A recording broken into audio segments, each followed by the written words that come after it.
नमस्कार मित्रों, हर हर महादेव। आप सभी मित्रों को शुभ ज्योतिष में हार्दिक स्वागत है। आज हम एक ऐसे ज्योतिषीय रहस्य को समझने जा रहे हैं जो सीधे आपके धन, बचत, समृद्धि और आर्थिक सफलता से जुड़ा हुआ है। अक्सर लोग पूछते हैं, पैसा कब आएगा? मेहनत तो बहुत करता हूँ, लेकिन धन टिकता क्यों नहीं? कुछ लोगों को सब कुछ आसानी से मिल जाता है और कुछ लोग जीवन भर संघर्ष करते रहते हैं। ऐसा क्यों? मित्रों, इन सभी प्रश्नों का उत्तर केवल एक ग्रह में नहीं छिपा होता, लेकिन एक अत्यंत महत्वपूर्ण सूत्र अवश्य है, और वो है धन भाव, या कहिए दूसरे भाव का स्वामी अर्थात धनेश। ज्योतिष में दूसरा भाव केवल पैसे का भाव नहीं है, यह आपके संचित धन का भाव है, आपकी बचत का भाव है, आपकी वाणी का भाव है, आपके परिवार का भाव है, आपके संस्कारों का भाव है, और सबसे महत्वपूर्ण यह बताता है कि धन आपके जीवन में किस प्रकार व्यवहार करेगा। मित्रों, आज के इस वीडियो का उद्देश्य है कि आप धन भाव के स्वामी का मूल सिद्धांत समझ जाएं।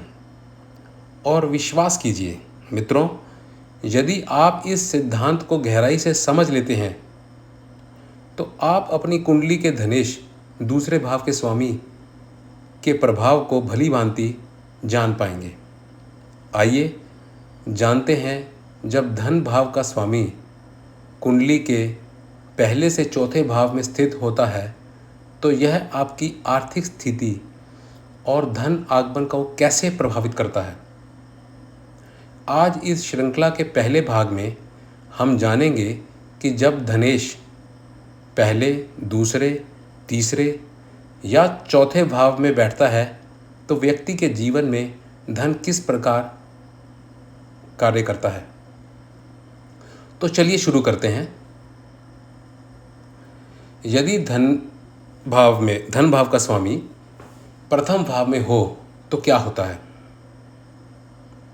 मित्रों, पहले ये जानते हैं कि प्रथम भाव क्या है। प्रथम भाव स्वयं आप हैं, आपका शरीर है, आपका व्यक्तित्व है, आपकी पहचान है, आपकी सोच है, और दुनिया आपको किस रूप में देखती है, यह है प्रथम भाव। जब धन भाव का स्वामी यहाँ आता है तो एक बहुत रोचक स्थिति बनती है। धन सीधे आपके व्यक्तित्व से जुड़ा जाता है।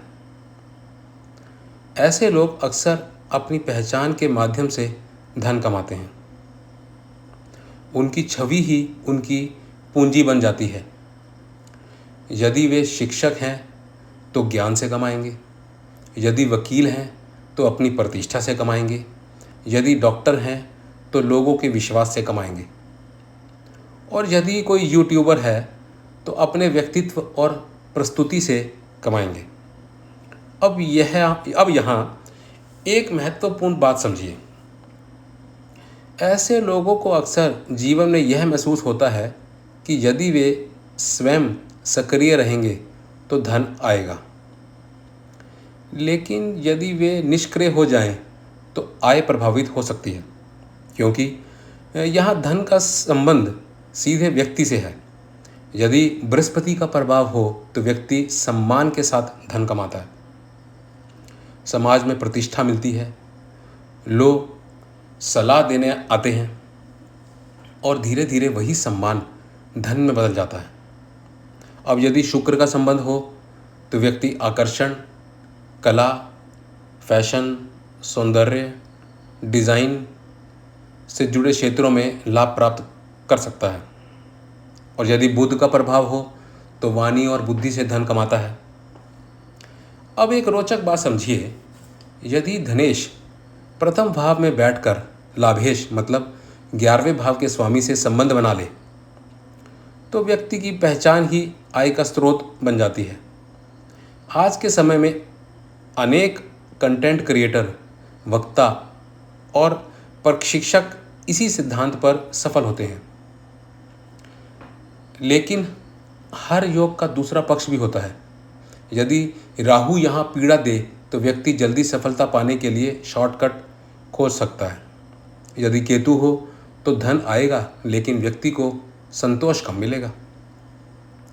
अब एक महत्वपूर्ण बात समझिए, आपकी कुंडली में धनेश कौन सा ग्रह है, क्योंकि ग्रह के अनुसार परिणाम बदलते हैं। चलिए मित्रों, मैं आपको ग्रहों के अनुसार बताता हूँ। यदि कुंडली में गुरु आपका धनेश है, आप एक ज्ञानी, शिक्षक, कोच, सलाहकार या आध्यात्मिक मार्गदर्शक के रूप में सम्मान और धन प्राप्त कर सकते हैं। अगर आपकी कुंडली में सूर्य आपका धनेश है, सरकारी क्षेत्र, प्रशासन, नेतृत्व, राजनीति या उच्च पदों से लाभ मिलता है। और यदि चंद्रमा आपके धनेश हैं तो जनता, लोगों का विश्वास, होटल, खान पान या पब्लिक डीलिंग से धन मिल सकता है।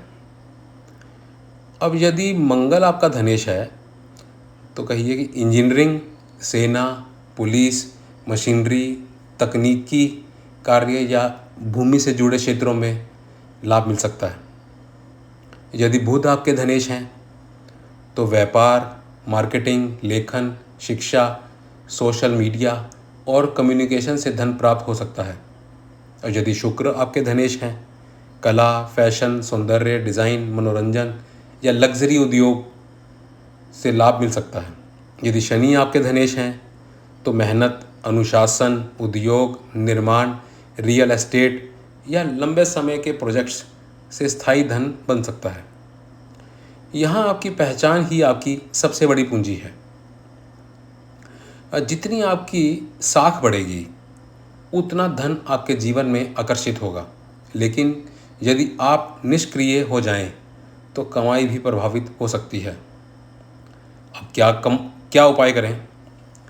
प्रतिदिन सूर्य को जल दें, अपनी वाणी को मधुर रखें और एक मंत्र पढ़ें, ओम श्रीं नमः का जप करें। ये तो हमने जाना कि प्रथम भाव में अगर हमारे धनेश हो तो क्या प्रभाव होता है। चलिए आगे बढ़ते हैं। यदि धन भाव सेकंड हाउस का स्वामी द्वितीय भाग में ही हो, अपने ही घर में हो, तो क्या होता है।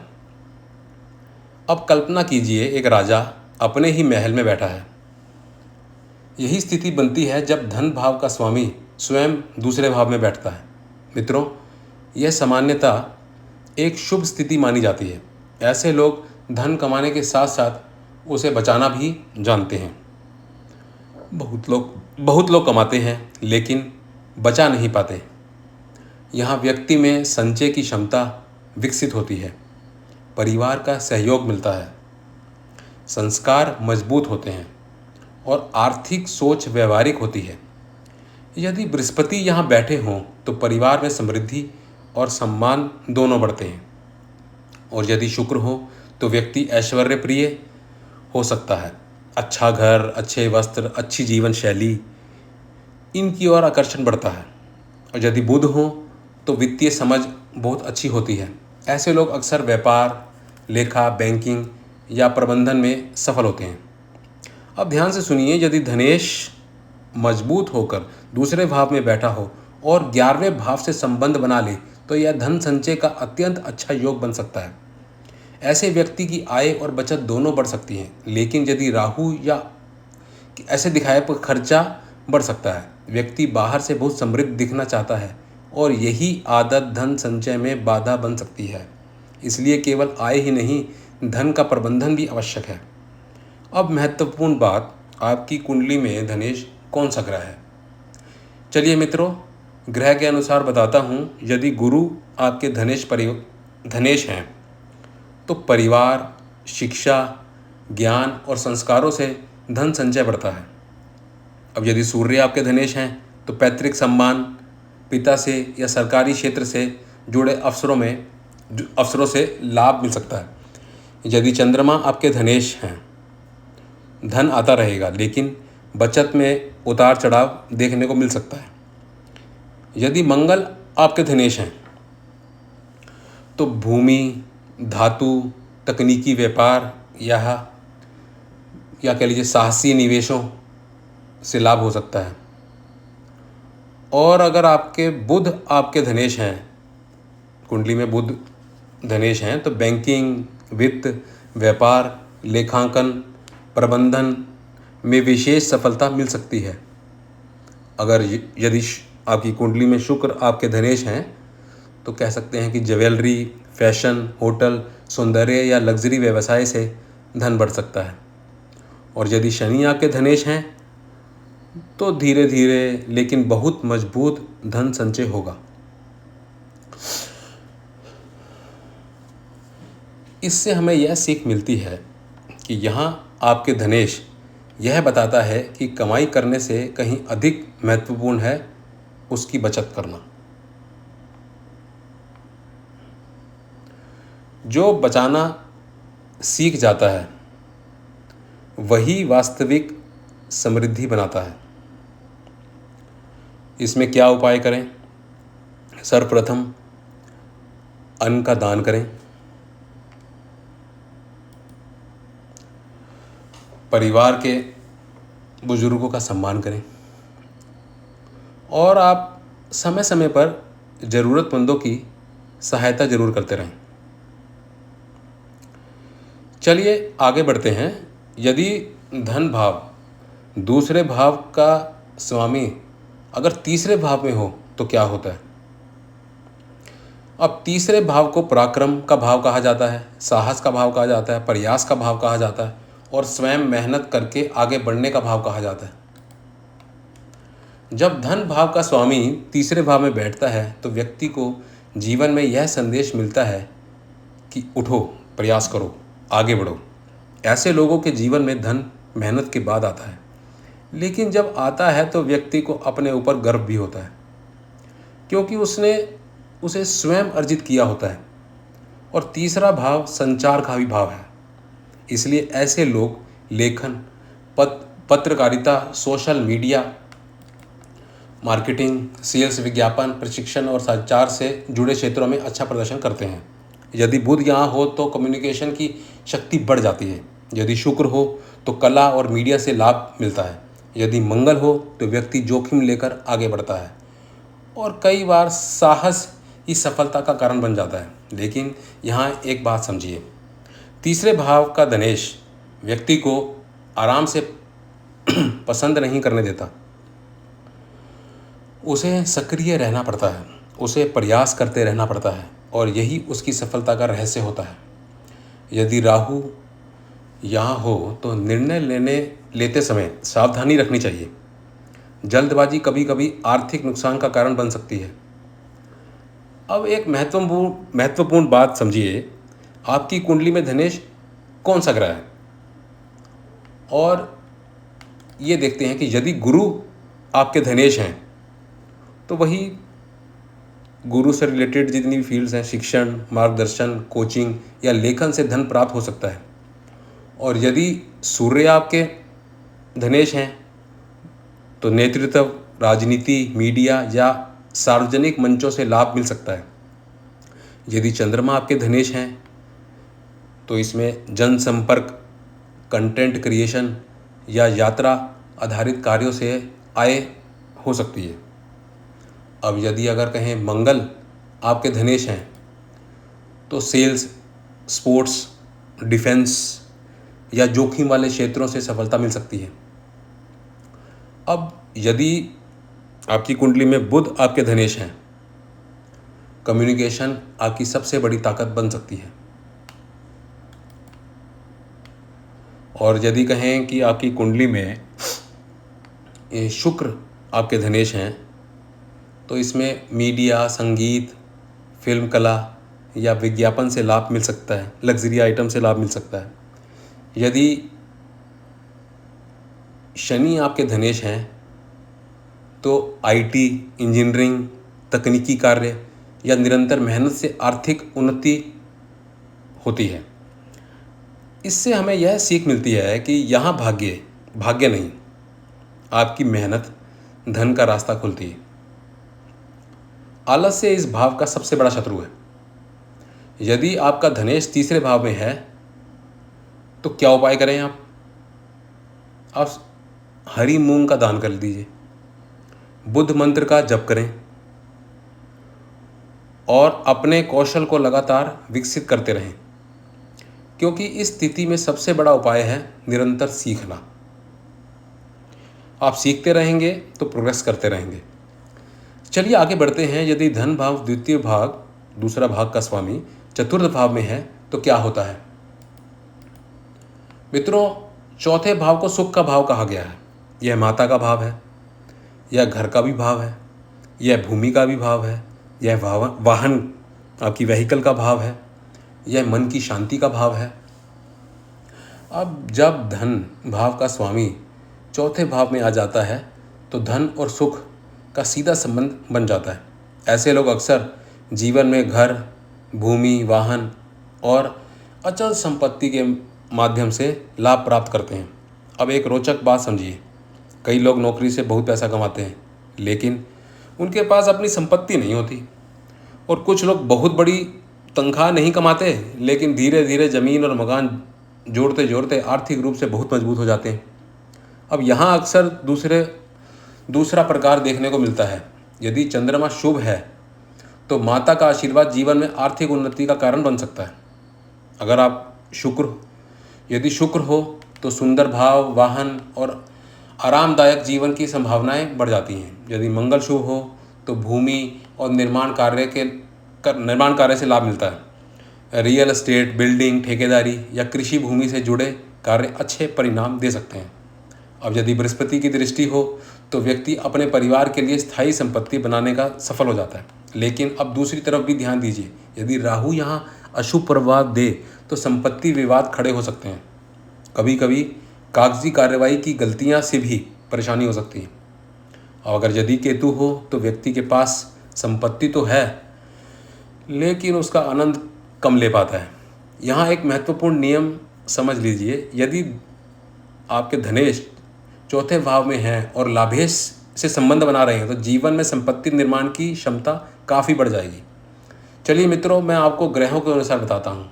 यदि गुरु आपके धनेश हैं तो स्थायी संपत्ति, बड़ा घर और पारिवारिक समृद्धि के योग बनते हैं। यदि सूर्य आपके धनेश हैं, सरकारी भूमि, पैतृक संपत्ति या प्रशासनिक कार्यों से लाभ मिल सकता है। यदि चंद्रमा आपके धनेश हैं तो माता का आशीर्वाद और ग्रह सुख आर्थिक उन्नति का कारण बनता है।